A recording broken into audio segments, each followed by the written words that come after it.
How's it going, everybody? My name is Ron Sparkman, and I am the Chief Curiosity Correspondent for the Space Foundation Discovery Center. And today we have another amazing guest on what will be the last episode of Space4U Live, but we're going to get to that here in just a moment. But first, we do want to remind you that we have announced the launch of our Center for Innovation and Education. The Center for Innovation and Education creates and delivers inclusive, innovative, and sustainable workforce development and economic opportunity programs that enable all people to actively participate in the space economy. Through public and private partnerships, the center engages students, young leaders, entrepreneurs, and professionals. We encourage you to learn more about the new Center for Innovation and Education and how you can make an impact at www.spacefoundation.com/CIE. And another quick reminder that we have reopened the Discovery Center to the general public, so make sure to get your tickets at discoverspace.org, and remember that face coverings are required. So now that we've kind of wrapped up all the starting announcements, I want to introduce our guest today, which is Shannon Gatta, and she is a systems data engineer at Blue Origin, among many, many other things. So Shannon, thank you for being on the show today and talking to us about all the stuff and things. Thank you so much for having me. So let's get started with my favorite question to ask everybody. How did you originally fall in love with space and science? So it actually started when I was on my deployment to Afghanistan. I was getting into Intel analytics, and I didn't really know anything about computers up until that point. But then I saw that I could be able to find different patterns in data and actually construct solutions that would help people on ground. So when I got out of Afghanistan, I wanted to be able to go to school and start to pursue a degree in something computer science or data sciencey, but I didn't really know it was data science at the time. This is like 2015, so it's still at that point kind of a new prospect. I really only understood that I wanted to be able to apply to space once I moved to Seattle and started going to Seattle Central College, which is a community college here. And I got into the rocketry club there. So the rocketry club had free pizza on Tuesdays, and I was all about the free pizza. So I didn't know if I could build rockets, but I know that I could at least try. So I went and joined. Thanks to the type of engineers that I was working with and the mentors that I had there, I was able to build rockets and get level 1 certified and start doing bigger launches with the University of Washington before I actually transferred over there. And through all of that, I really just understood that I could make a difference and an impact like I did in the military through my work in space. And I always had a passion for space. I just didn't know that I could do it until I had the support of great people who really enabled me to do the work that I always wanted to do. So here's a question. There's not a lot of people that really understand exactly what data science is, and it has become a major part of a lot of people's day-to-day lives, and they're unaware of it. Everyone's like, oh, Facebook, social media, everything has all your data, but nobody really understands that, right? So let's talk a little bit about what your work does and what that means for the space industry. Yeah, data science is definitely an overcasting term that could be used in many ways. Some people use it for machine learning or AI learning. Some people just use it as an analytical tool or even just as data visualizations to be able to show what their data is doing over time and more interactive design sense, which I think is incredibly helpful. It took definitely a lot of work. I would say, I think it was 6 internships for me to really understand how I wanted to be able to apply data science in space specifically. And for me, what it means, especially for what I'm going to be doing at Blue, is to be able to do health monitoring for the vehicles themselves. In my instance, it would be for the New Glenn rocket. So as we know, these rockets are being used over and over again, and the materials are going to be able to degrade over time from overuse. So we want to be able to make sure that all the maintenance is happening correctly. So when people are using this for flight, nothing is going to happen that's detrimental, and we can monitor and be able to do space flight safely. And so for those that don't know, Blue Origin is one of my personal favorite companies because it's going to be a lot in the realm of taking people to space, like not just, not astronauts, but I mean regular people that want to go in commercial space flight, which is big for a whole lot of people. So I mean that's got to be a really amazing thing for you. I know it's something you're also interested in as well. So how does it feel to kind of be so hands-on with something that I know that you're very passionate about? I think it's very important, at least in my life, to make space accessible, not just for the 1%, but for everybody. So to be able to make space cheaper and more accessible is going to be able to open that window for the future of other people who, at some point, will all need to go to space, and we need to make that something that's affordable for everybody. And to make sure that it's safer now, we'll be able to build that trust within the people to be as simple as taking an airplane to go to LA or anywhere else. I want to make it something that's just every commonplace type of thing. I mean, I personally can't wait. One of my big things has been, so many people have talked about, oh, we want, flat earthers to do a TV show and then, blah, blah, blah, blah. I want the opposite. I want people to start live streaming the entire experience, going to space and saying like, look at how amazing all this is. So that's a really big one for me. And Blue's a very exciting company. So I know you've got to be excited about that. And we're going to get to that in a little bit later, a little bit more about what you do there. But, something else that was really big for you is you just graduated finally. So, how does it feel to finally, you put in all this work and you almost immediately out of the gate get a job that you were really excited about. So let's talk a little bit about what the last month has been like for you, because I know it's been really exciting. Yeah, so for everybody who doesn't know, I am definitely a non-traditional student. So I'm 27 years old, going on 28, and I just got my bachelor's in science with informatics with a focus in data science. For me, this has been a very long road, but something that I've always wanted to do. It's really just more of a matter of affordance. So school is really expensive. I didn't have the money to be able to do it the first time around. Being able to join the military did help me with my aspect to actually afford it through the GI Bill, and then also the amazing scholarships that I got through the Astronaut Scholarship, Boeing Diversity Scholarship, and other avenues like that were able to help me. For me, being able to finally graduate and be able to do it on my own and graduate with no debt is one of the best things that I've ever been able to achieve. And it's really important to me because education, I think, is the most important thing, and especially what you do with it afterwards. So being able to work at Blue Origin, which is an achievement that I've always wanted to do, and I didn't think it was going to happen so soon in my career, really reflects the amount of work and effort that I've put in to actually be able to work there. So I'm glad I get to stay in Seattle. Seattle is an incredible city. And if anybody doesn't know about Washington, we have great hiking and other outdoors activities. So being next to the mountains still really is something that I'm happy about. And so it's a really interesting thing. It's something we were talking about right before this, is that it's kind of shocking the amount of people that are in the space industry that are also explorers that love to hike, love to travel the world. And it's something that's a really big passion for you. So, I mean, is it something that ties in? Is it something that you've noticed too? Because I've noticed it with so many different people that, they're at space during the week, they're at, SpaceX or, something during the week, Spaceflight Inc., something like that. And then on the weekend, they're out in the mountains somewhere. That's where they're taking their vacation. So is it something about that exploration? This is the one place we've got, so let's enjoy it, kind of thing? Yeah, I mean, we have this planet, so why don't we just investigate everything that we can? And definitely having all trails and other technologies really helps for me because I wouldn't know where I was going if I just had maybe just the map. So thank God for GPS. But I think when it comes to that exploration attitude, like you were mentioning, it's really exemplified when I travel. So I just did 10 countries last year when I went for like 2 months in 2019. I went all throughout Asia and went to all these different countries and be able to meet different people. And all I had was the backpack that I took with me. And I think that really just enables you to be able to go and meet and to just kind of live in the moment that is this earth that we have and all these amazing people that we have to be able to explore with it. So how that ties back to space really is that exploration attitude of we need to be able to conserve and be able to have policies that are going to protect what's going to be out there that humans will eventually be able to live on. And we want to be able to preserve its natural being, just as we have all these national parks and things here and conservation efforts. We need to be able to try to translate that to where we're going to be traveling to in space as well.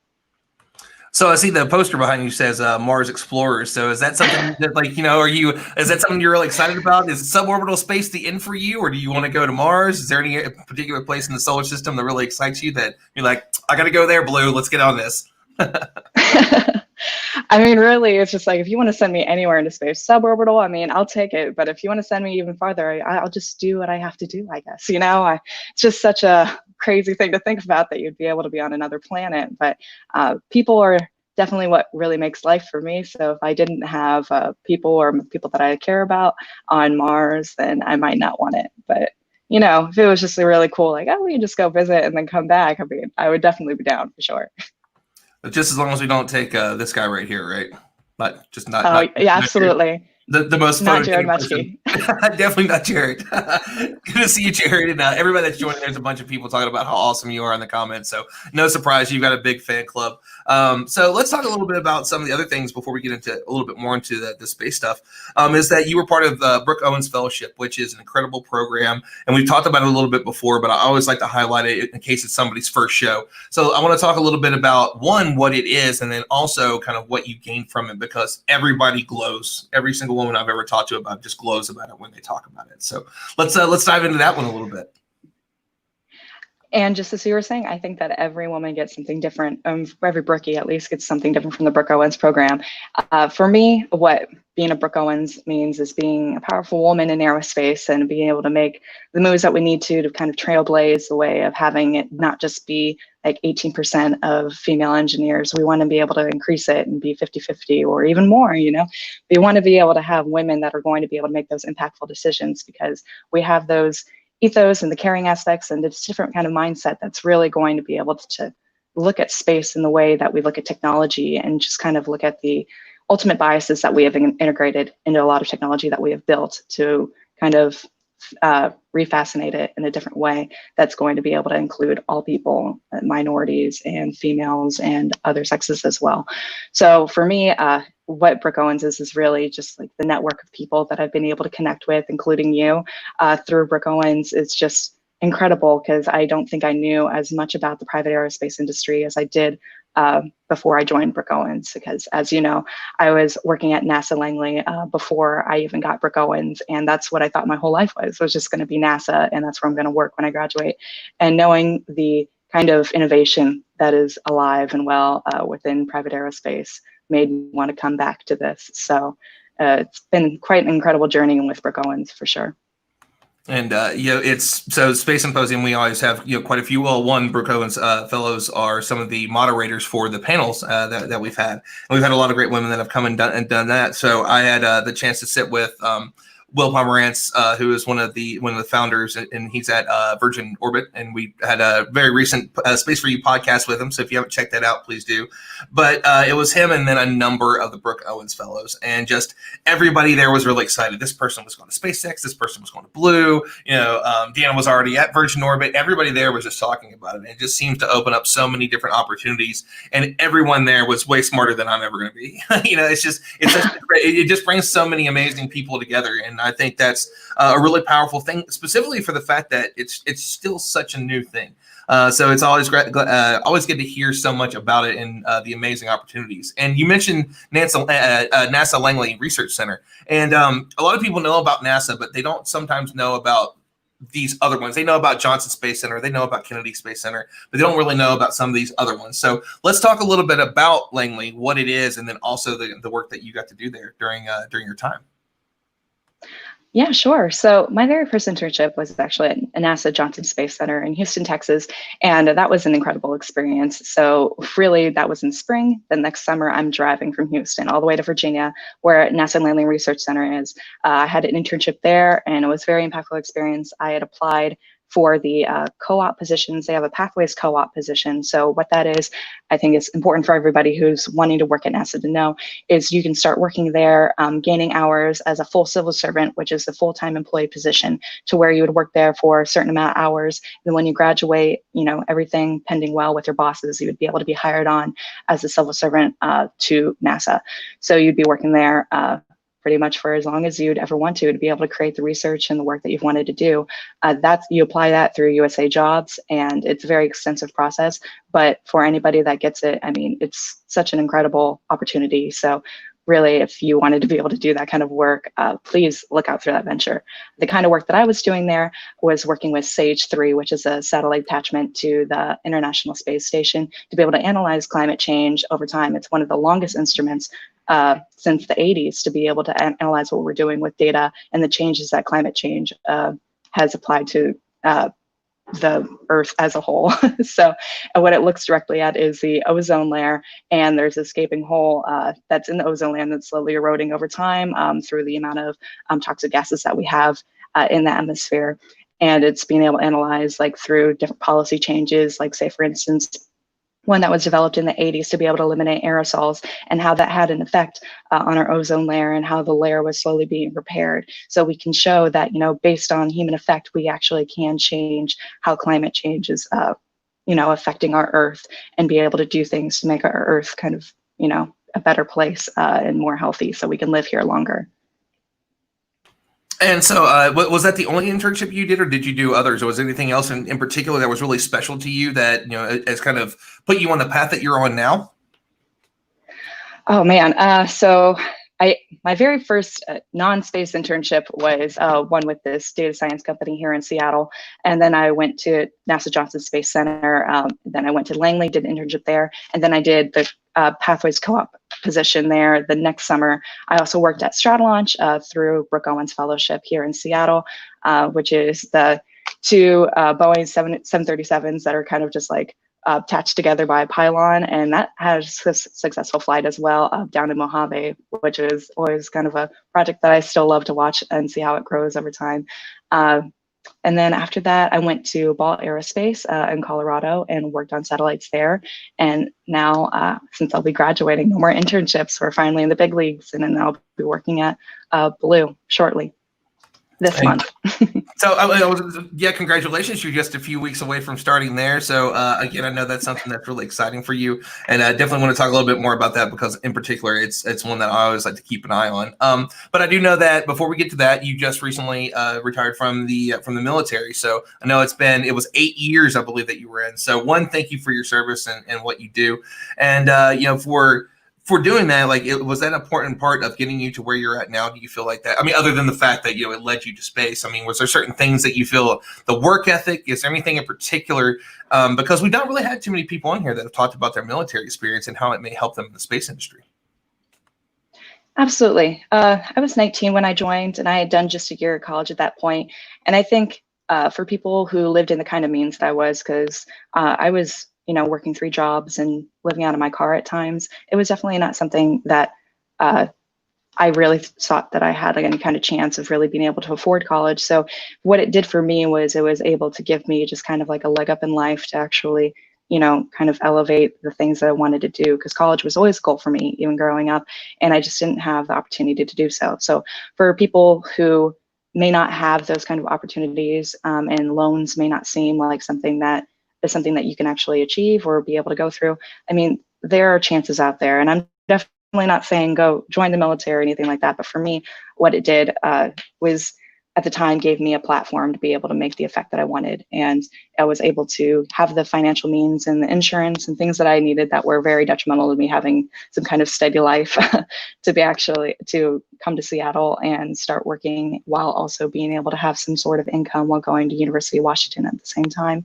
So I would say it was impactful because it enabled me to be able to do the work that I am with the space industry. And now that I'm going into full time, it's kind of come to its course of, doing what I need to do for my life. And, so we mentioned it a couple of times already, officially you get to start at Blue now. And that's, it's big. It's one of the ones that a lot of people have been keeping their eyes on. Many people know about commercial space flight is coming up, and it's Blue Origin. It's Virgin Galactic and it's SpaceX. And those are the things that are bringing a whole new aspect to the space community. And it's something we're all excited about. I mean, you hear a number like $250,000 to go to space, and that sounds like a lot of money. But when you think about what it has generally cost for people to go to space, $60 million a seat, it becomes more realistic and it changes the goals for people. That's something that you could save money throughout your lifetime and be able to do that. And more people that, are able to see, that view from space, I think it's going to change everything dramatically. And I've said that on the show before. So I know it means a lot to you. So to be a part of that, what's the most inspiring thing about saying, you get to be a piece of that? You get to be a part of the future of getting humanity to space.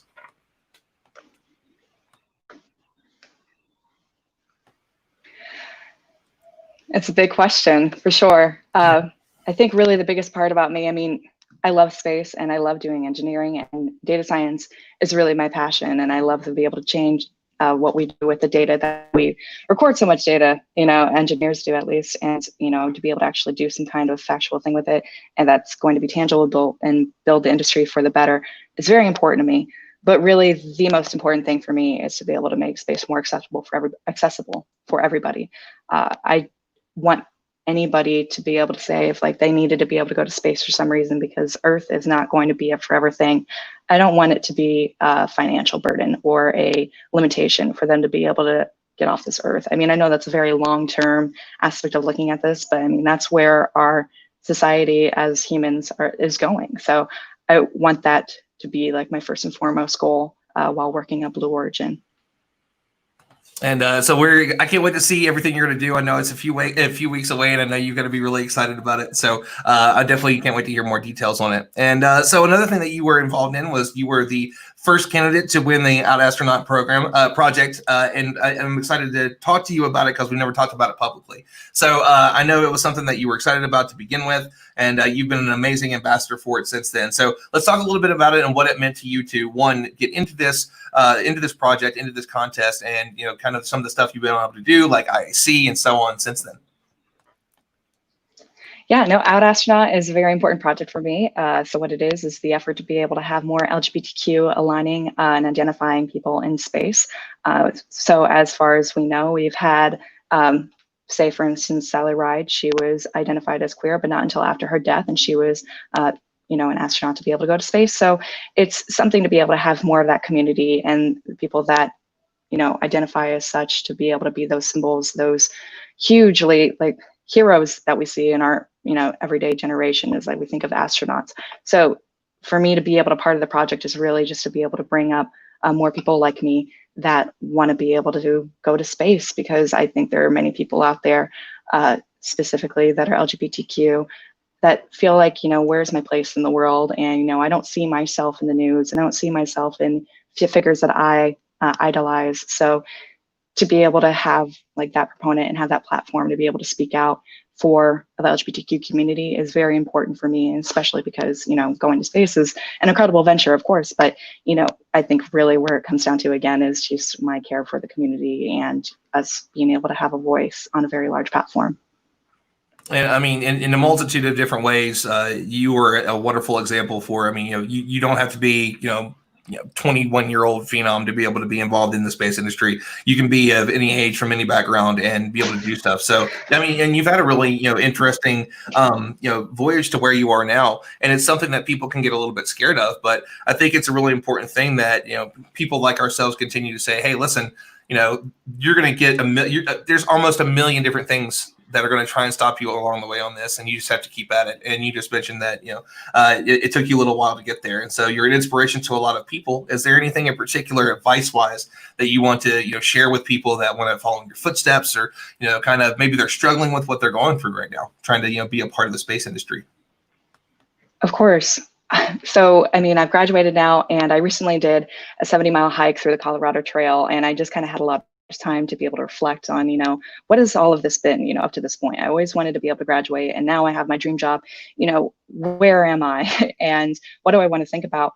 And it's really sad to think about the girl that I was, 19 years old, and enlisting just to be able to try to do something for her life, to be able to take charge and make that difference, and just, feeling lost, just trying to do something to be able to survive. And looking at her now, it's like, I wish she just had someone to tell her that she was capable and that she could do it. I think everything that I've achieved in life has really been because people supported me and told me better, against my better judgment, that yes, you can do this, because you're not always going to be the first person to say that you can do this. Somebody else may be the person to tell you, and you need to listen when someone tells you that. So please try. Like, you are so capable. Everybody can do something. And as long as you're trying and you take that step, that's more than anything that you've done before that. So I think that would be my takeaway from what I've been able to achieve so far. And again, we talked about this a little bit earlier, and it's something about so many people in the space industry that are so fascinated by not just travel, but real, true exploration. There's so many people that go on expeditions, go on these these long treks to kind of learn more about themselves. And it's a really strange thing how many people are connected in that way. I've met so many people in the space industry that have done it. And I think it's interesting that, you went on that one, and I've been on a couple myself. Like, I fell in love with space, and a year later I was on the other side of the world in Nepal, through the Himalaya. Like, what am I doing? Why is this guy, trekking through the middle of nowhere? But what I found there was something, I needed to know what I was capable of. Like, I'd never really finished too many things before. And I just had to see, especially with my mom gone, like my rock, I didn't have that person that I could really, sit and talk to about all the time. Like, what can I do? What am I capable of? And I know that that's a really exciting thing for a lot of people. And to travel, you went, if I remember correctly, through Asia. That was you alone, right? Were you by yourself on that trip? Right. So it's like, by yourself, hey, let's just hop and go to the other side of the world and do this. Well, I first started out with Peace Trees. Peace Trees is a nonprofit that's able to remove UXOs and unexploded ordnances, which is just pretty much bombs left over from war times all over the land. And they've removed over 100,000 bombs throughout the last 25 years that they've been a nonprofit. And my experience previously with the military was with route clearance, which is to be able to remove IEDs from roads. So I was able to impart knowledge and also help them with their database building while I was there. So that was my first trip to Vietnam. And then they were able to help fund, along with my scholarships, to be able to travel and do more throughout Asia, just for me and my own experience. Like you said, it's really just I want to see what I'm capable of. And I've done, I think it was 12, maybe 9 countries through Europe back in 2015. So I hadn't did a big expedition like that in quite some time, but I definitely keep learning every single time that I go. So hopefully next is South America. So we'll see. Ooh, South America, you're gonna love that there, Yeah. I promise. And one last thing is that throughout Astronaut, you were able to do the Project Possum training, and it's always exciting. Everybody always has different things that were their favorite parts of it. For me, was doing the micro G flight, but honestly, really the big one was all the people that I met and how close I've become with so many of them. So, was there a particular highlight for you that really excited you about the project? That was like just to be able to go. Just doing Project Possum period is crazy to think that there's a possibility for anybody to do an astronautics training program. So is there anything that jumps out at you? Patty Wagstaff, are you kidding me? Like that. So I did a zero-G flight training with Patty Wagstaff while she flew, and then I did some flying up in the cockpit as well. And that was just like the highlight of life, and not just the Possum experience. And to see one of my idols and be able to talk to her on such a real level, just the two of us up in the air, like that was definitely like experience of a lifetime that I am so thankful to be able to have through Possum. Like, what an honor, honestly. Yeah, she really is incredible. She did a talk for us. She was actually the speaker that year, and she's just done so many incredible things, broken so many boundaries, and just it's something to be like, oh, we're just in a tiny plane. Oh my God, we're sideways. Like, it's so much to pull a few G's and to really truly understand flight in a wholly different way. Like, you've never flown like that before. I guarantee you haven't flown like that before, unless you were an actual pilot, right? And it's such a new experience for people, and you just don't know what to expect. It's always best to be on the ground with the people that you've been working with and see them come back just to see what their experience was, because it's never the same for anybody. Yeah. And I didn't pass out or throw up, so yeah, I got lucky on both of them. I was completely fine. It was one of those things too, because I used to be, before space and science and really understanding all that went into it, the physics of it, I was terrified of flying forever. I mean, the least little bit of turbulence, and we're talking about sweaty palms, all of that. Yeah, I was absolutely terrified of it. It was, and people laugh about this, that at one point when I was a teenager, my 2 biggest fears were public speaking and flying. So, if I were to go back 20 years ago and be like, you're going to get over that, I promise. But I mean, I think that leads into a little bit of what you were saying with your advice for people that, just realize that you're capable of so much more than you think that you are. And there's going to be a lot of people in your life that are going to tell you that. And listen, you just never know where it's going to lead to. So, Shannon, it was amazing to have you on today. Can you let everybody know where they can find you on social media and catch up with all the cool stuff you're going to be doing at Blue in the near future? Yes, so please follow me on Instagram at Shannon Gatta, and that's all one word. And then you can also follow me on Twitter, which is Data Voyager, with data_Voyager. Awesome. Well, Shannon, thank you so much for coming on and joining us today. There's been so many people that have commented how wonderful you are, and you were the perfect person for the last episode of Space4U Live. So thank you. Thank you so much. This is such an honor. I really appreciate your time. And that is going to conclude this episode of the live edition of Space Foundation's Space4U podcast. You can subscribe to this podcast and leave us a review on Podbean, Apple Podcasts, and on Google Play. And don't forget to follow us on Facebook, Twitter, Instagram, and LinkedIn, and of course on our website, www.spacefoundation.org, where you can also learn about the various ways you can support the Space Foundation. And don't forget to visit www.discoverspace.org for more digital content for teachers, parents, and students, as well as to get your tickets to come and visit us at the Discovery Center. You can support the Space Foundation, a 501c3 nonprofit, by visiting www.spacefoundation.org/donate. And on all these outlets and more, it's our goal to inspire, educate, connect, and advocate for the space community, because at the Space Foundation, we will always have space for you. Thank you so much for watching, everybody.